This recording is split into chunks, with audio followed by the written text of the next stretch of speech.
over here at the Houston Zoo. Today we're going to be introducing you guys to some of our Ankole cattle. So we're going to give everybody a few more seconds just to kind of join in. In the meantime, if you want to get your questions in order, I'll be answering those as well.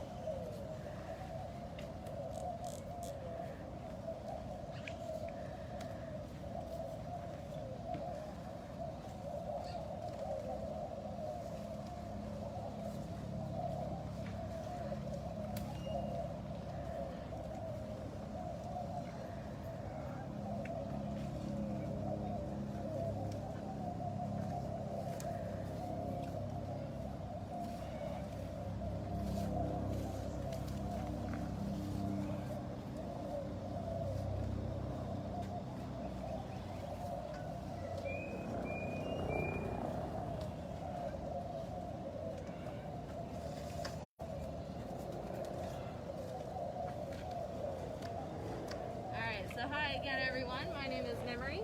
We're going to be introducing our Ankole cattle to you guys this morning, and a couple of my friends are out here helping me as well. Their names are Kendall and Jessica. Just to make sure that we can keep these guys up by us. So our Ankole cattle are probably some of our favorite animals that we have here at our zoo.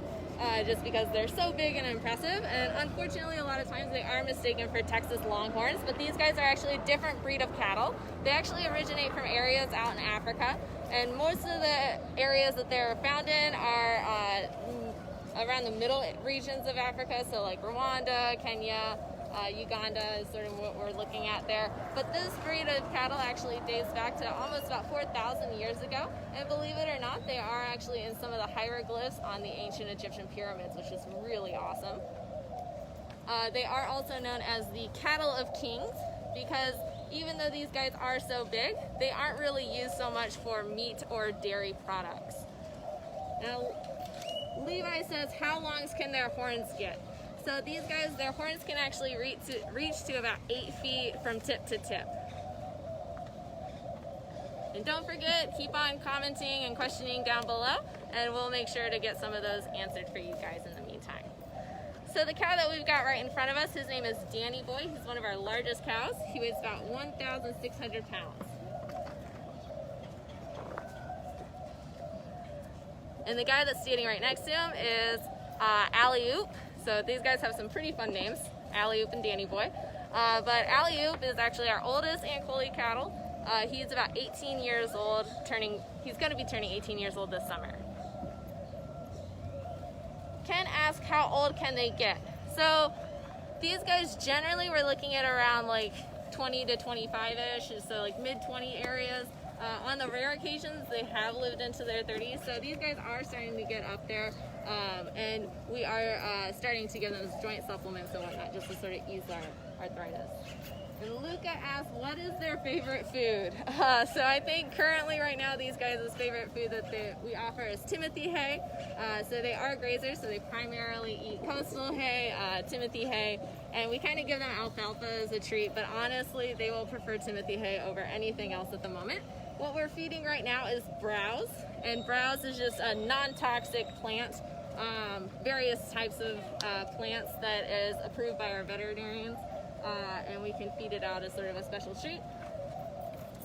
And what you might see Kendall and Jessica doing here right now is they're holding a stick with a ball on the end of it. That's just called a target. And Tiger asks, how much do their horns weigh? So this is one of my favorite questions in regards to Ankole because believe it or not, their horns really don't weigh that much. Honestly, if you were to take both horns and put them together, they'd maybe weigh 10 to 15 pounds. But inside the horn is actually a hollow network of blood vessels because those horns aren't there just for self-defense, they're also there for thermoregulation. So the hot blood goes from the body up into the horn where it cools down because the energy is carried away by the wind, and then the cool blood goes back into the body. So it's just a way for them to kind of keep cool out in the African sun.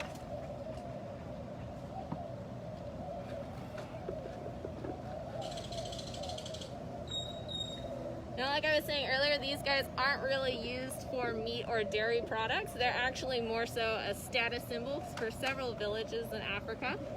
Kind of the more good quality cattle that you have, especially with Ankole cattle, you're going to kind of be seen more as an upperclassman of your village. So the more Ankole you have, the higher up you are. But what I was saying earlier, what is the difference between antlers and horns? Ooh, that's an awesome question. So there are a few different physical differences that we are easily able to tell between antlers and horns. Horns generally only have one point, whereas antlers have multiple points. Antlers are also shed seasonally, whereas horns stay all the time. Now with the horns, if the horns break off, they're not going to grow back, but the antlers will grow back every season.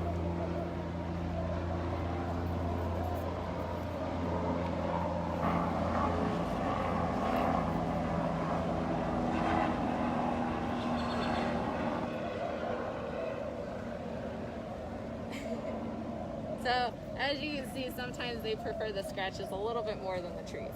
Emma asked, what kind of enrichment do they have? So that's a really awesome question, Emma. So enrichment is just sort of a way for us to keep our animals stimulated with natural behaviors that they might do, like grazing or foraging, sparring with different items. For the cows, honestly, probably their favorite types of enrichment are different kinds of scents. So we'll bring out like a scoop of rhino feces. They generally sort of just smell that a lot, but they don't really like to spar with things too often for these guys. Baker asks, how can you tell a male from a female? So both males and females do have the very large, impressive horns. A lot of times the males are going to be a little bit larger than the females, but generally the best and most definite way is just to sort of look at the genital area. I will say that with females, female Ankole, they're not going to really have much of an udder unless they're lactating, but even then, they don't really have an udder that we would compare to a dairy cow. Now what you might see Jessica doing right now is she's asking Danny Boy to target. So the target stick is just a stick with a ball on the end of it, and what she's asking him to do is just to sort of touch his nose to the stick. It's sort of a way just to kind of keep him focused, and it's a very basic behavior that you can actually train your own pets at home. Now Amelia asks, where can they be found in the wild? So these guys are actually a domesticated breed of cattle. They're not going to be really considered wild. Occasionally we will see that the herders and the cattle ranchers or cattle herders out in Africa will kind of move their herds along and leave them unattended for a brief period of time, but they're not going to leave them unattended for too long just because of predators. So these guys are preyed upon by several of your large carnivores in Africa, including lions and leopards and hyenas, as well as wild dogs. Anna asks, what sounds do they make? I wish that they were talking to us earlier. I wish we would have gotten it on the camera. But they are big cows, so they just make really loud moos. A lot of times I've been told that they can actually be heard from all the way across the zoo. It might also be Zoomier, from our cow from this children's zoo, so it might sort of be reflecting on that. But their moo definitely carries for a very long way. And Alex asks, how fast can they run? So these guys can run about 20 miles per hour. So because they are so large, they're not going to move super fast. Their most primary form of defense is going to be kicking, and they can use those horns to sort of bash predators away, but honestly, they would rather run away from a fight than start one.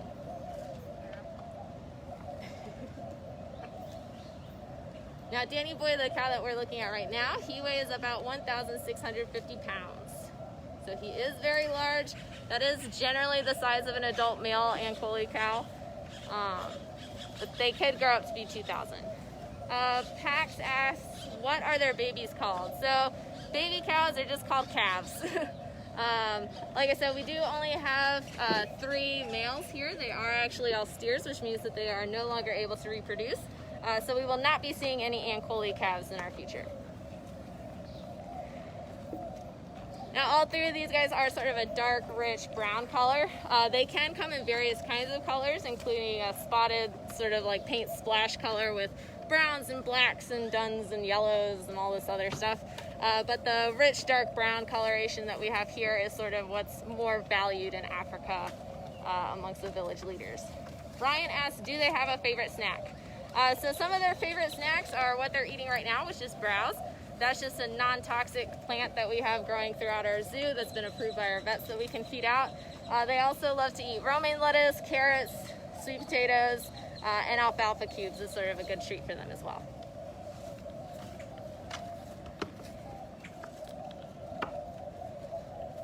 Now what we are looking at here, for those of us who are joining us right now, these are some of our Ankole cattle.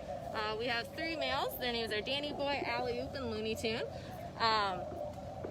Be sure to comment with any of your questions, and we will try and answer those throughout this time.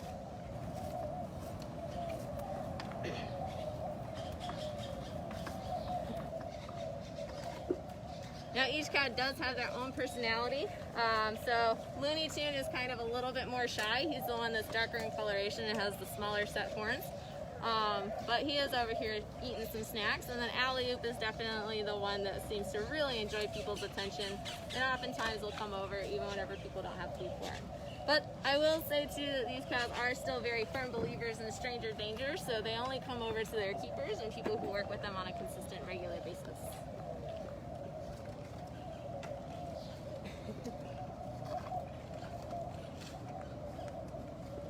Now the horns, got a question.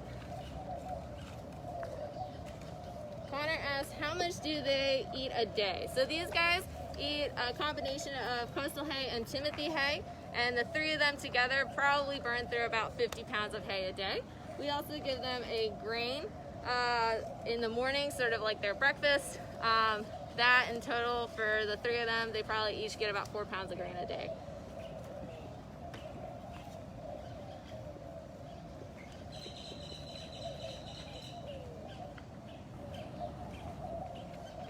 Got a good question. How old are they, and how old can they get to be? So our 3 boys are starting to get up there. Alley Oop is our oldest, and he's going to be turning 18 years old this summer. And I believe Danny Boy is our youngest, and he's 17. So they can live up into sort of like their mid-20s, and on rare occasions into their 30s. So these guys are starting to sort of slow down a little bit, and because of that we are doing a little bit more with our training for hoof work, where they voluntarily present their hooves for us to sort of trim any excess growth off, because a lot of times with your larger hooved animals, as they get older, they're not going to move around as much and their hooves are going to grow a little bit long, which isn't super healthy for them in the future.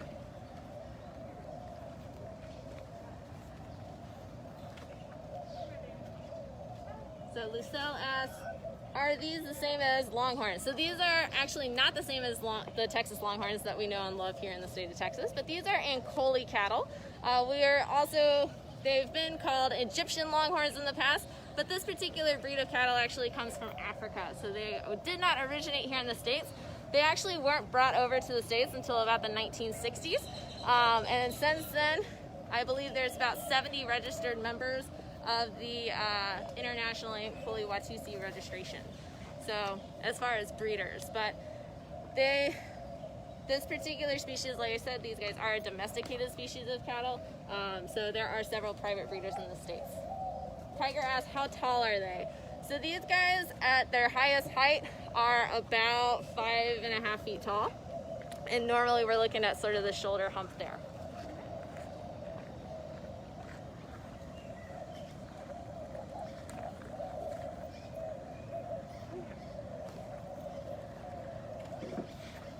Now their horns can reach a span of about 8 feet from tip to tip, and it is pretty entertaining. They are very aware of their horn length. Our barn was not actually designed for Ankole cattle. We had some other tenants living in here before we brought in these guys, and they have learned to actually tilt their horns to go through the area.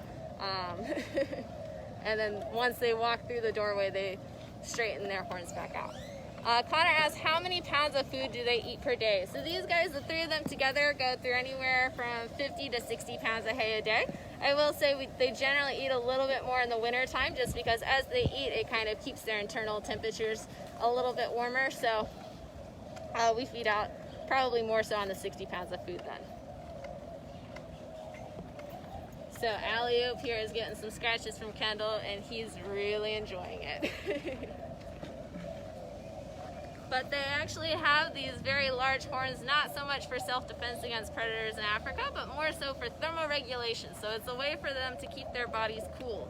In Africa, you know, the temperatures can get to be pretty scorching, and so pretty much what happens is the hot blood moves from the body up into the horn, because the horn, believe it or not, is hollow, and there's a network of blood vessels in there. The heat then transfers to the outside of the horn and is carried away, and it cools the blood down. So Samuel asked, do they have close relatives? So, like I said, these guys are a domesticated breed of cattle, so these guys would be very closely related to some other cattle species that are more found in Africa and even in the Middle East and Europe. I believe that they actually originated from an ancient species of cattle called the Senga, which in some regions is thought to be extinct now. So these cattle do go by various different kinds of names in various areas of Africa. We like to call them Ankole cattle here, but some other people call them Watusi, some people call them Ankole Watusi. It just kind of depends on the tribe that you're talking to.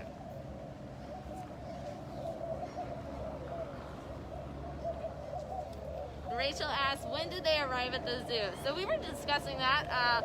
So none of us currently were here whenever they came, but we believe that they came to us about 13 years ago, is what I'm thinking. So they came to us as younger boys than they are now. And back then their horns are much shorter, so they'll normally start growing their horns anywhere between 3 to 6 months, and it can take them about 10 years to get to be the length that they are right now. And like I said, these guys can actually, their horn length can get up to be about 8 feet long from tip to tip. So as far as social distancing matters, just make sure that you keep Ankole horn length between each other. Alright, so these guys are Ankole cattle. The one that we're looking at right now that Jessica's feeding, his name is Aliouk. He is our largest cow that we have, or oldest cow that we have, sorry about that. We also have behind him is Looney Tune, and then over to the side here we've got Danny Boy.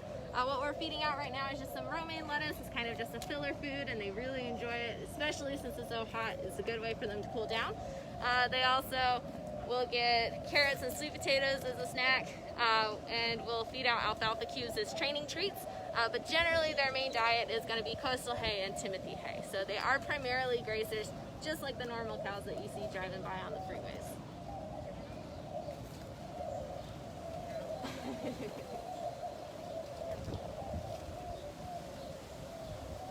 Now, like I was saying earlier, these cows are very aware of how large their horns are, and it is very entertaining because occasionally, if you guys visit us at the zoo, you'll see that they'll actually use their horns as sort of makeshift back scratchers or pillows.